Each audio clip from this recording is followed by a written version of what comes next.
zaidi. Ndimo mbasaba ngo izo mbaraga zibarimo.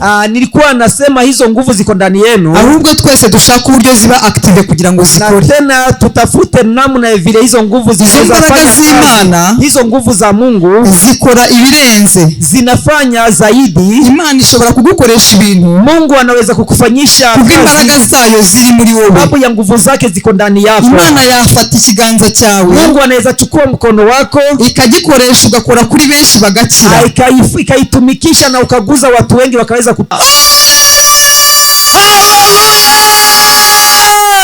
Yesu ashimwe. Bwana Yesu apewe sifa. Yesu nahabwe icyubahiro. Bwana Yesu apewe utukufu. Iki gitondo cya none nshimye Imana. Asubuhi ya leo ninakuja kumshukuru Mungu. Yaturinze twese. Nashukuru Mungu aliweza kutulinda sisi wote. Imana ikomeje kutulinda. Na tena Mungu anaendelea kutulinda. Nshimye Imana ko ari byose kuri twe. Naweza kumshukuru Mungu ya kwamba ni yote ndani ya maisha yetu. Ntawagereranywa nawe. Ni mzazi mzuri, hakuna kulinganishwa na yeye. Ararenze cyane, arishoboye. Yeye amejiweza. Ari hejuru y'ibintu byose. Ako juu ya kila kitu. Haleluya. Haleluya. Yesu ashimwe. Bwana apewe sifa. Ibyo ngiye kubigishaho ni ukumvira Umwuka Wera. Sababu kinacho ninaenda kuwafunza ni kutii Roho Mtakatifu. Noneho reka bihere kuri njyewe mwumvire. Na tena wacha ianzie kwangu muweze kufuatilia hapo. Pia umuntu wese ni umumaro ku buzima bwawe. Mtu yoyote tu ni wa dhamana juu ya maisha yako. Nigeze ngira ikibazo gikomeye cyane. Kuna wakati nilikuja kupatana na tatizo kubwa sana. Ariko nje Imana yangiriye neza. Lakini Mungu aliweza kunitendea mema. Mambo Imana yangiriye neza. Sababu Mungu alinitendea mema. Kandi ndabivuga nk'ukuri. Na tena naiongelea kama ukweli. Aho nari ndyamye, sehemu ambapo nilikuwa nimelalia, nari nzi ko napfuye. Nilikuwa nimejua ya kwamba nimekufa. Hagati muri twe nta numwe wapfuye. Hapo katika twese turabana. Nta numwe wapfuye. Vile tulikuwa kandi abantu bari baturi hejuru. Bose bari bafite imbaraga zo kutwica. Na tena hao watu wote walikuwa juu yetu, walikuwa na nguvu za kuweza kutuua sisi wote. Abandi ni bakuru bari bapfuye, bagombaga no kuvuga ngo nabo ni mubajya. Wote walikuwa wamekufa. Ariko Imana yaduhagazeho baravuga ngo abakuru niba nta bakuru batabonetse abana mubareke. Akasema Mungu atawakufa lakini watoto muache. Je naciye kugitega babaga ntibambaga. Mimi nimeweza kupitia sehemu walikuwa wanaua watu, mimi si kuweza kuuliwa. Mami yavuze ukuntu bari mu modoka bamwe bagacika amaguru abandi bagafa bikarangira. Mami aliweza kutuongelea kunena vile walikuwa katika miguu naye sasa akatoka mbele yanyu. Mimi nikiwa nimesimama mbele yenu. Hari ibintu byinshi Imana yakoze ku buzima bwanjye. Kuna mambo mengi Mungu aliweza kutenda juu ya maisha yangu. Nyuma yo kutabona ikintu n'ikina kimwe ndetse usibye wende inkoni za kera. Baada ya kutoona kitu yoyote tu, kuko ntari nzi ibyo ari byo. Sababu si uko najua ni nini naendelea. Bambazaga inyenzi nzi kari udukoko. Walikuwa wananiuliza kuhusu nyenzi. Ndavuga ngo turi mu kabati. Wadudu tudogo. Bafungua akabati basanga ibikoko. Ni wakafungua kuko ndabizira kuko ntari mberetse icyo bashaka. Na tena nikakuja mubwana nari mfite si uko najua ni nini nyenzi ari byo koko. Mimi ukiwa wananiulizia kuhusu nyenzi nilikuwa najua icyo si kindi. Sababu nimeongelea hiyo sio ingine. Mvuze icyo ngira ngo nongere nibutse. Nimekuja kuongelea hiyo ndio sababu nimeweza wicaye hano uriwe wese ukungana kose. Unaweza umeketi hapa vilivyo huko kugera kuri Kevin. Kufika kwenye Kevin. Mama we akaba yaratwise. Mama yake angekuwa kubyara nkamubyara. Mama yake angekuwa kugera kuri we rero ndahamya ntashidikanya neza ko twese hari ikimana yadusigaje. Kuanzia pale kwake kufika hapo. Ahubwo Mwuka Wera tuyobore. Tena Roho Mtakatifu aendelee kutuongoza. Kugira ngo tubashe gukora ikimana tuweze kufanya kile hicho Mungu ameweza tubaki kufanya. Birashoboka ko twatinze tugakererwa. Inaweza kuwa tumeketi na tukachelewa. Birashoboka ko twagenze buhoro. Inaweza kuwa sasa tumeweza kutembea kidogo kidogo. Ndetse birashoboka yuko tena inawezekana ya kwamba hari aho tutagenze neza hanyuma kuna sehemu hatukuweza kutembea vizuri tena. Urugendo rwacu ntirugende neza. Na tena safari yetu ikakosa kwenda vizuri. Yesu aduhana umugisha. Mungu atubariki sisi wote. Nari mbabwiye ibyo kugira ngo mwongere mwibuke kugira neza kw'Imana. Wanaambia hivyo ndio muweze kuja kujua uwema wake Mungu. Nari mbabwiye ibyo kugira ngo mwongere mutekereze nanone. Nilikuwa nataka kuambia hivyo ndio muweze kufikiria tena iby'Imana yabakoreye. Yale Mungu alitenda juu ya maisha yenu. Yesu aduhana umugisha. Yesu atubariki sisi wote. Iyo duhagaze hano twese tukiwa tunasimama hapa sisi wote tuba dufite byinshi byo kuvuga, tunakuanga na mengi ya kuongelea, rimwe tukabura n'umurongo uboneye wo kubivugamo, na tukakosa nafasi mzuri ya kuongelea hayo. Ariko reka twemerere Mwuka Wera bari utuyobora. Lakini wacha tukubaliane na Roho Mtakatifu atuongoze mu izina rya Yesu. Katika jina la Yesu. Reka tujye mu ijambo ry'Imana. Acheni tuingie katika neno la Mungu. Turasoma ibyanditswe bitandukanye, tutaenda kusoma maandiko tofauti, hanyuma nze kubabwira ikigamijwe kugira ngo mbabwire uyu munsi, na tena nikuje kuambia kilicho nimepanga kuambia siku ya leo. Ariko tumaze gusoma ibyo byanditswe, baada ya kusoma hayo maandiko, Abarumi igice cya 8 umurongo wa 14, tusome kitabu cha Warumi sura ya 8 mstari wa 14. Sinzi umusomyi mwiza niba yadufasha. Sijui kama tuko na mwenye anaweza kutusaidia kusoma, kuko uyu munsi turaza kureba sababu siku ya leo tutakuja kuona ibigaragaza umuntu uyoborwa n'Umwuka w'Imana. Tutakuja kuangalia ishara ambazo zinaonyesha mtu anaongozwa na Roho wa Mungu, no kuyoborwa n'Umwuka w'Imana, na tena kuongozwa na Roho Mtakatifu, Roho wa Mungu. Kinacho tutafanya, reka dusome umurongo, wacheni tusome, turaza kugenda twongeraho n'iyindi. Wacheni tusome hiyo mstari na tena tutaenda kuongezea mstari zingine. Abaroma 8, Warumi 8:14. 18:14. Abayoborwa n'Umwuka w'Imana bose nibo bana b'Imana. Amen. Abayoborwa n'Umwuka w'Imana bose nibo bana b'Imana. Amen. Wanaoongozwa na Roho wa Mungu wote ndio watoto wa Mungu. Amen. Ubushize ndi imbere yanyu, last time wakati nilikuwa hapa mbeleni, twavuganye ku mbaraga z'Imana. Tulikuwa tunazungumzia kuhusu nguvu za Mungu. Abari kumwe nanjye barabyibuka, wale walikuwa pamoja nami wanakumbuka. Twasomye mu Efeso igice cya 13 umurongo wa 20. Abefeso igice cya 3 umurongo wa 20. Tuliweza kusoma kitabu cha Waefeso sura ya 3 mstari wa 20. Havuga ngo nukibasha gukora ibiruta cyane. Inasema ni ukweli naweza kufanya zaidi ya yale tunafikiria, ibyo dusaba ndetse n'ibyo twibwira byose, tunaomba na yale tunafikiria yote, nkuko imbaraga zayo ziri zidukoreramo, vile nguvu zake zinatumikia ndani, zinafanya kazi ndani yetu. Nababwiraga ko Imana ifite ibintu byinshi yakora. Nilikuwa nawaambia ya kwamba Mungu ako na vitu mingi za kufanya, ibyo twibwira ndetse n'ibyo tuyisaba, yale tunaomba na yale tunafikiria, mu mbaraga zayo zirenze, kwa zile nguvu zake zaidi. Ndimo mbasaba ngo izo mbaraga zibarimo.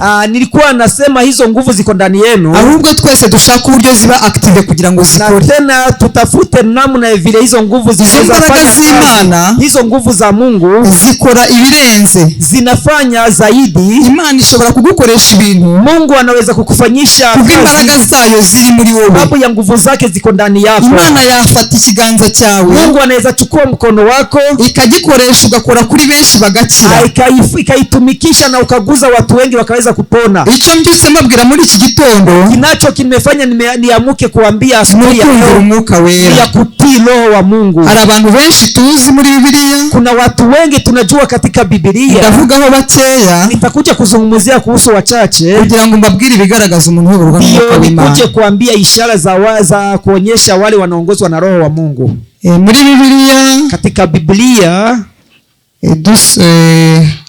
hari igihe Yesu, kulikuwa na wakati Yesu mu gihe cye cy'imyaka ishyitse 30, wakati wake sasa wa umri wa 30, yabashije gukora ibirenze cyane, aliweza kufanya zaidi sana juu ya Roho Mtakatifu. Nyuma yuko abatizwa ari muto, baada ya kubatizwa akiwa mtoto mdogo, Umwuka Wera wamujeho uramuhamiriza. Roho Mtakatifu alikuja juu yake na akamshuhudia. Mu rugendo rwe rwose, katika safari yake yote, ibyo yakoze byose Umwuka Wera niwe wamuyoboraga. Yale aliweza kutenda alikuwa anaongozwa na Roho wa Mungu. Abigishwa, wanafunzi wake, hamwe na Petero, pia na Petro, pamoja na Petro, ku munsi wa Pentecost, siku ya Pentecost, Umwuka Wera nawe wabajeho. Mungu, Roho wa Mungu pia alikuja juu yao. Niko kubabwira abantu muri Biblia, niko nawaambia watu katika Biblia bayobowe n'Umwuka Wera, waliweza kuongozwa na Roho Mtakatifu. Igihe bari mu cyumba hejuru, wakati walikuwa kwenye chumba ya juu, Umwuka Wera yabajeho. Mungu, Roho wa Mungu aliweza kuwatembelea, nkuko tubisanga mu Byakozwe n'Intumwa, vile tunapoipata igice cya 2 kuva ku murongo wa 1 kugera ku wa 4.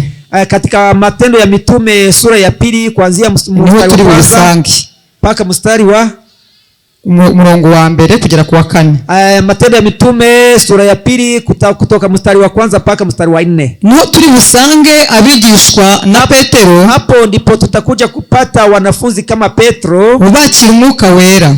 Alikuwa anapokea Roho Mtakatifu. Yesu ajya gusubira mu ijuru. Wakati Yesu alikuwa anataka kurudi kwenye mbingu, yarababwiye ngo ntago mbasize mwenyine. Alikuwa anawaambia sijawaacha mkiwa peke yenu. Yabibwiraga abigishwa bugo natwe turi mu munsi. Anaambia wanafunzi wake vile tunazo. Arabwira ngo nzaboherereza umufasha. Asema nitawatumanishia Roho msaidizi. Wazabafasha iminsi yanyu yose. Huyo atakuja kuwasaidia siku za maisha yenu yote. Nta rwitwazo dufite rwo kudakora ibyiza. Tuna any excuses ya kutofanya mazuri. Kuko umuntu ufite umwuka wera, sababu yoyote akona Roho Mtakatifu, hari ibintu bimuranga. Kuna ishara juu yake. Hari ibintu bimuranga. Kuna ishara juu yake.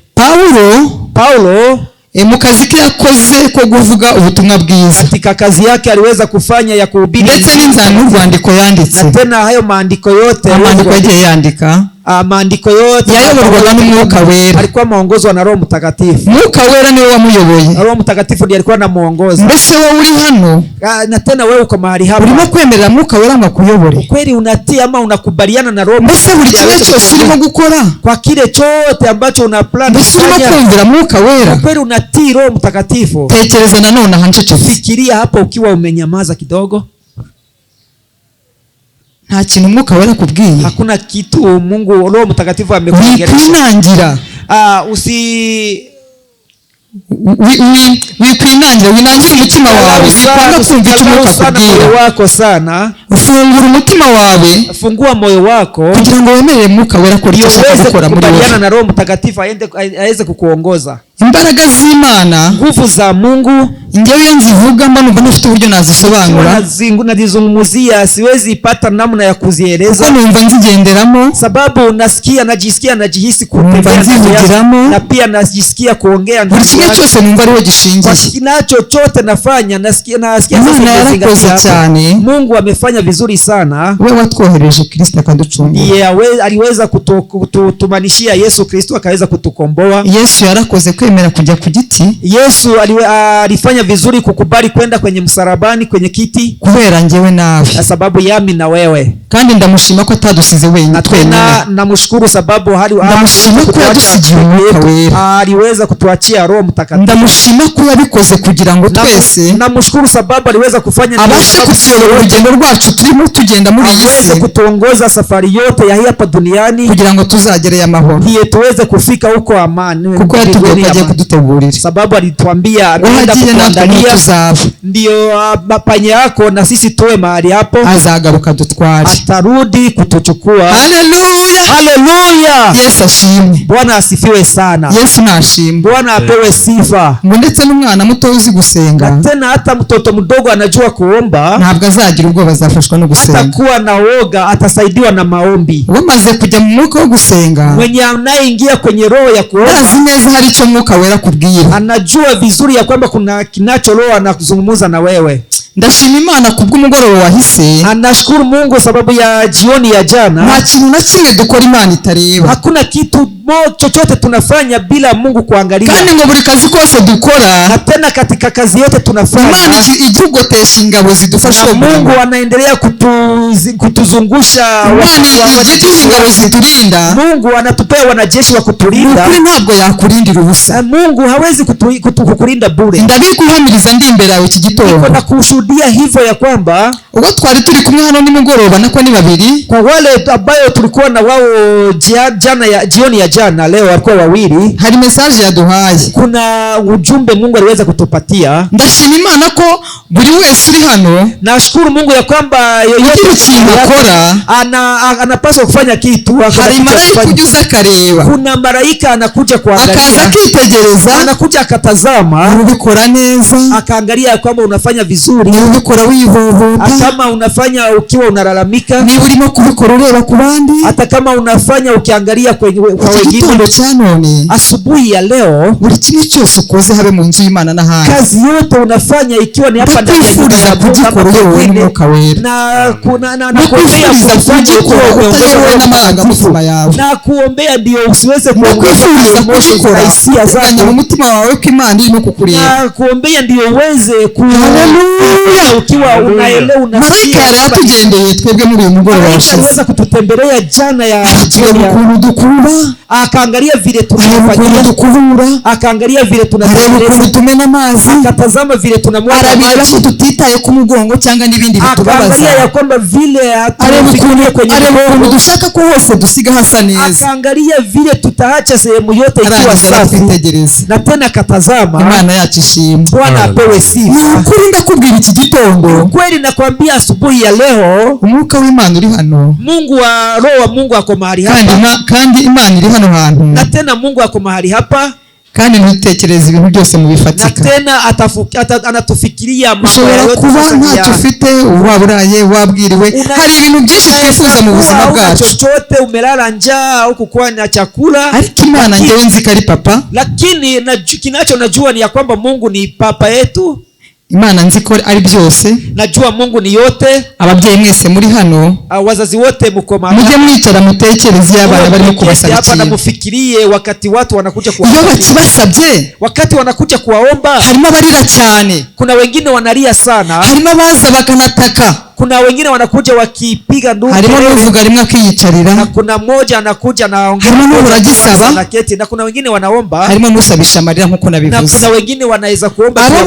Abo bana bose babizi ko baba batandukanye, hao watoto wote unajua ya kwamba, kandi abo bana bose ufite uko batwara, hao watoto wote uko na namna ya iyo mwariza cyane, kama ikiwa mmoja ameria sana, ushakisha uburyo abacecetse, unatafuta namna ya ashobora kurira cyane arimo kukubwira ngo ndashaka umunyu ndetse uwumvange n'isukari, anaweza kuwa ameria sana, ukabibona ko ufashe umuntu ukavanga n'isukari, na ukaangalia sasa penye sukari na chumvi iko, byarwaza umwana, ukaona hiyo inaweza sababisha mtoto agonjeke, ukafata akaganza ke ukamujugunyira agasukari gake, ukachukua tu mkono wako ukamweka sukari kidogo ama chumvi kidogo, warangiza ugafata kanya ukamena hakuye, ukimaliza hapo ibyo gusabye byose ubimuhaye ariko mu buryo butandukanye, na tena yoyote kuko ni wewe wenyine uzi igikwiriye umwana wawe, lakini kwa namna tofauti, sababu ni wewe idukwiye kinacho ahubwo dukora buri kimwe cyose ashaka. Baba wetu tuyobowe n'umwuka wera yaduhaye kugira ngo tuyobore mu nzira zacu zose, tufanye tukiwa tunaongozwa na roho wake. Haleluya, haleluya,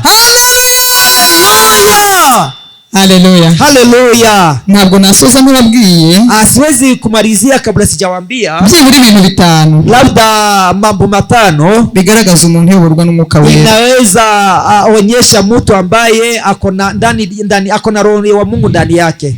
Musomyi mwiza yongera mfashe, msomi mzuri atusaidie kusoma, ansomere mu Bagalatia, atusomee kitabu cha Wagalatia igice cya 5 murongo wa 22, sura ya 5 kuanzia mstari wa 22 kugera ku murongo wa 23 mpaka 23. Atusaidie kusoma Wagalatia sura ya 5 from 22 to 23. Wagalatia 5:21 na kabiri. Ariko rero imbuto z'umwuka ni urukundo n'ibyishimo n'amahoro no kwihangana no kugira neza n'ingeso nziza no gukiranuka no kugwa neza no kwirinda. Ibimeze bityo nta mategeko abihana. Amen. Amen. Amen. Amen. Bibiliya tubwiye ngo ibimeze bityo nta mategeko ari guhanira kuba wabikoze. Hakuna sheria inaweza. Ufite ingeso nziza nta waguhana, ukiwa uko na tabia urimo kwirinda nta waguhana, ukiwa unavumilia hakuna mtu anaweza mbese ufite ibyishimo n'amahoro ninde waguhana, ukiwa na furaha na amani nani anaweza. ngo hari ingeso sababu kuna tabia Mwuka Wera agaragaza ku muntu, Roho wa Mungu anaonyesha ndani ya kugira ngo umubonye wese ndio kila mmoja anamutazama abone ko Mwuka Wera aba muri we, aone kama kuna Roho wa Mungu ndani yake. Haleluya, haleluya. Mbese wowe wisuzumye, kwani wewe ukijichunguza, iyo ko ari ingingo ya mbere nkubwiye, hiyo ndio kanuni la kwanza nimekwambia, urumva bimeze biti? Unasikia iko aje? Mbese ibyo bintu batubwiye kuri 22 na 23, hayo yote tumekuja kuambiwa kwenye mstari wa 10, biri mu rukundo, ikiwa ni upendo, ibyishimo n'amahoro, furaha na amani, kwihangana no kugira neza, uvumilivu na kutenda mema, ingeso nziza no gukiranuka, tabia mzuri na kuwa mwenye haki, kugwa neza no kwirinda, kujilinda. Hiyo yote urumva bimeze biti? Unasikia iko aje? Wongere wisuzume mutima wawe, rudi kujichunguza, wongere ugenzure neza, kuja kujichunguza. Hari icyo utaciye ku ruhande, Mwuka Wera akaba arimo kugenda yigiraje, ya kwamba hakuna yenye uliweza pitia pembeni ukapita. Kandi iyo ndi hano njewe, na tena wakati niko hapa mimi ndimo ngira icyo nkubwira, ni sababu niko hapa nanjye ndimo kukibwira, na pia mimi najiambia, kuko ndimo kukubwira gutya, sababu nikiwa nakwambia hivi ningewe ubwirwa cyane kuko shatunigeze rero, mimi naambiwa sana kuliko wewe. Haleluya, haleluya. Hiyo ari ingingo ya mbere, hiyo ilikuwa kanuni la kwanza. Imana idufashe, Mungu atusaidie, nukuri Yesu atwiteho, na tena Mungu Mwuka Wera tugarukeho, Roho wa Mungu aturudie tena, kugira ngo tugire urukundo rutari ururyarya, ndio tuweze kuwa na upendo, si ile ya ipoti, kugira ngo tubane twese amahoro, ndio tuweze kukarishana vizuri, kandi tutagize icyo dushingiraho, na pia bila kuzingatia kwa chochote. Imbaraga z'Imana zitubeho, zile nguvu za Mungu ziwe juu ya maisha, kugira ngo twuzuze ibyo Mwuka Wera dushakaho, tuweze kutimiza ile, hanyuma Imana ibashe kudukoresha ibyo yagambiriye kudukoresha, aweze kutufanyisha kile hicho anatufanyisha. Haleluya. Icya pili, ngo akunda ukuri kandi akirinda, biragarutse kwirinda, amependa ukweli na tena anajilinda, anapenda kujilinda. Ntabwo atinya ko bamutuka, haezi kuogopa ya kwamba watu atinya ko bamureba nabi, haezi ogopa ya kwamba watu avuga ukuri, akiwa anaongea ukweli, aho ngo afite ifuhe ry'ibintu byose Imana ishaka, anasikia ya kwamba akona ubuzima bwacu bw'Abakristo, yale Mungu anatenda ile kwa maisha yetu ya Ukristo. Ndabasabira nanjye nisabira ngo birangwe n'ukuri no kwirinda, pia nikijiombea ya kwamba hayo yote muzingatie, kandi twirinde kuri buri kamwe kose, tuweze kujilinda kwa chochote, twirinde kuri buri kimwe cyose, tuweze kujilinda kwa chochote. Hari impano nyinshi Mwuka Wera atanga, kuna kalama mingi ambayo Roho anapeana. Izo ntabwo arizo nazindutse nje kuvuga uyu munsi, hizo nimekuja kuzungumzia, ariko izo mpano Mwuka Wera atanga, lakini kwa hizo kalama zote Roho wa Mungu anapeana. Habamo umwuka w'ubwenge, kuna kuanga na roho habamo umwuka wo kumenya, kuna roho wa kujua, na mwuka ukuriho, hiyo roho wakati iko juu yako, usohora ijambo ry'ubwenge, unaweza kunena neno, usohora ijambo ryuzuye kumenya, unanena neno iko na ujuzi, habamo kwizera, inakuanga na neno zose sindi buzivuge, hizo zote sitazungumzia leo. Ibyo byose Mwuka Wera, hayo yote Roho Mtakatifu abikora kugira ngo tubashe kugenda neza nk'uko Imana ishaka, tuweze kutembea ndetse dukore n'ibyo Imana ishaka, tena tuweze kufanya yale Mungu anataka tufanye. Haleluya, haleluya. Jambo ryarambwiye ngo niba uhuje ubwenge busabe, neno linikuja kuliambia ukiwa umekuwa hari ikintu wumva kidasobanutse muri wowe, ukiwa ukiona sasa kitu ntabwo urimo kubisobanukirwa neza, ukosa kuelewa, urasaba Imana kandi ikabiguha, au unaomba Mungu na tena anakufafanulia. Mwuka Wera ntitumwirengagize, Roho wa Mungu kuko niwe utuyobora mu buzima bwacu bwa buri munsi, huyo ndiye anatuongoza katika maisha yetu. Imbaraga za Mwuka Wera, nguvu za Roho wa Mungu zijya zitwigisha ibintu byinshi tutazi, kutufunza mambo mingi hatuwezi, zijya zituhereza ibintu byinshi tudafite, zinakuja kutupatia mambo mengi, zijya zikugeza ahantu ukumva ko utari buvuge, zinakuja kukufikisha mahali unasikia ugakandagira ahantu ukumva nta kintu uri bukore, zinaweza kukufikisha mahali wagera ahantu ukumva ugomba gukora cyane. kuongea na twese uko dukoraniye hano sana, sisi wote abenshi mwagiye muca mu matorero atandukanye, wengi mumeweza kupitia katika, ndetse abenshi mwagiye muhura n'ibintu byinshi mu matorero, wengi mumeweza kupatana na mambo tofauti katika, ndabizi neza, najua vizuri mu mbuto twahoze tuvuga, kwa hizo cyangwa mu bigaragaza umuntu uyoborwa n'umwuka, kwa hizo kalama zote harimo kwihangana, kuna kuvumilia. Mushumba n'ukunda kutubwira, mchungaji ndiye anapenda kutuambia ngo hagati y'ibyo urimo akatwambia katikati ya yale uko ndani ukaba urimo kwihangana na kuwa wihangana ibirimo bikugerageza, unavumilivu yale mbese urimo gukora iki? Unafikiria kufanya nini? uri mu rugendo ntabwo ahagarara, ukiwa ndani ya safari, uri mu rugendo ntabwo azarira, ukiwa katika safari uwezi uri mu rugendo ashyiramo agatege, ukiwa katika safari unaongezea iyo imbaraga wumva zicitse, ukiwa unasikia kama nguvu, kuko umuntu agahura n'ibintu byinshi bimuca imbaraga, sababu Mungu anapatana na ongera usaba Imana imbaraga, sababisha apungukiwe, lakini ongera usaba Imana inkomezi, rudi kuongea Mungu ongera ubwire Kristo ngo rudi kumwambia Yesu Kristo, mpereza imbaraga z'umutima nkomeze, ongezee nguvu za roho niweze bitabaye ibyo safari. Isipokuwa ni hivyo, urugendo rurakomeje kandi urazaririye, safari itakuwa inaendelea na wewe, mu gihe urimo gutinda na ukiwa unakawia, umenye ko ingaruka ziri kuri wowe, ujue ya kwamba sasa maisha inakuja juu ya maisha yako. Hari igihe Imana izana amahirwe ku buzima bw'umuntu, kwa sababu wakati Mungu anakuja sasa na leta, ariko abantu bose ntabwo bahuza amahirwe, na watu ndetse ntabwo bayagira mu gihe kingana, sio wanachangia chance the same. Ndakwinginze muri iki gitondo akutia asubuhi ya leo, wongere wumvire umwuka wera, rudi kutii ama kusikia leo, kandi wirinde, tena ujirinde. Ndakwinginga ku mbabazi z'Imana, nakuja kuomba kwa neema urinde umutima wawe, na ziendelee kugira ngo ubashe kugendana n'Imana, uweze kuendelea safari yako pamoja na Mungu. Reka turabe ingingo ya gatatu, acha tuangalie kanuni ya 3, wagira umutima wo gusenga, anakuanga na roho no gusoma ijambo ry'Imana kandi na kusoma akabikora anyuzwe ntawe umuhase, kusoma neno la Mungu na tena akiwa anafanya hayo nasikia ameridhika. Ibi impamvu ndimo kubivuga muri iki gitondo, yote nikiwa nazungumzia, ndimo kugusaba ngo twongere twisuzume, kuko hari aho Imana itwerekeje, kukuombea tujichunguze, sababu kugira ngo ahantu Imana itwerekeje abakerewe, wale abari mu gihe, wale wako twese muri rusange ko twazindukiye imbere y'Imana wote hapa, sababu karangara anaweza fika katika yarangara akiga mu ishuri imyaka 2 na kila akizunguka, icyo gihe nawe amenye ko azaba akerewe, kwa hiyo sasa ajue icyo gihe azaba akereje igihe cye, hiyo wakati ajue icyo gihe hongeye kuzagera mu myaka 5, sababu atakuja kufika, ashobora kuziyongeza iyindi 5 kuko hari aho yasibiye, atakuja kujiongezea miaka mingine 5, sababu kandi buryo usubiye na kiwa umechelewa, umenye kutakaje ibintu byinshi cyane, kiwa umepoteza mambo mingi sana. Imana yo mu ijuru tubabarire, Mungu wa mbinguni Imana yo mu ijuru tugarukeho, na tena Mungu wa Mwuka Wera yongera tugarukeho ku kindi gipimo, na roho wa Mungu akiwa ameturudisha, kugira ngo tubashe gukora iby'ubutwari, wengine tutaendelea kufanya mambo ya ushujaa. Icya kane ngo yumvire inama nziza ya ine anatii advice mzuri ama maoni mazuri ya roho wa Mungu.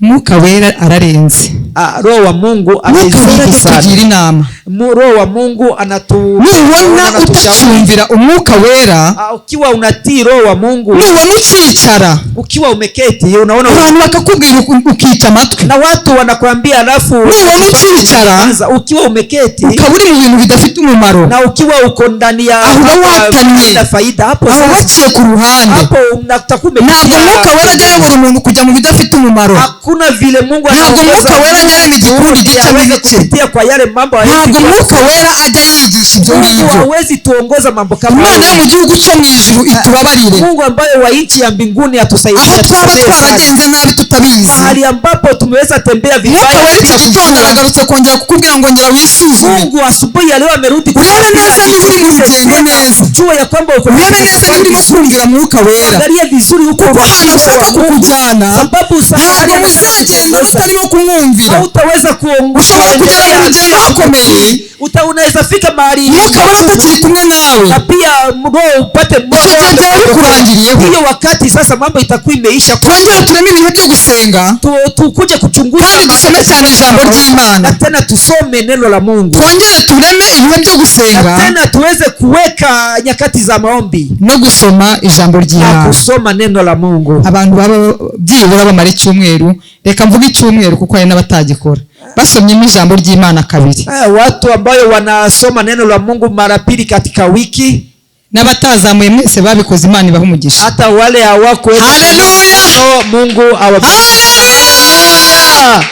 Haleluya. Haleluya. Iki gitondo cya none ndumva ndyohewe. Asubuhi ya leo nasikia niko na furaha kubera ko natangiye numva Mwuka wishimwe cyane. Bwana apewe sifa sana. Tugiye ku cya gatanu. Tumeenda kwa ya mwisho ya tano. Agaragaza impinduka nziza mu buzima bwe. Anaonyesha mabadiliko mazuri katika maisha yake.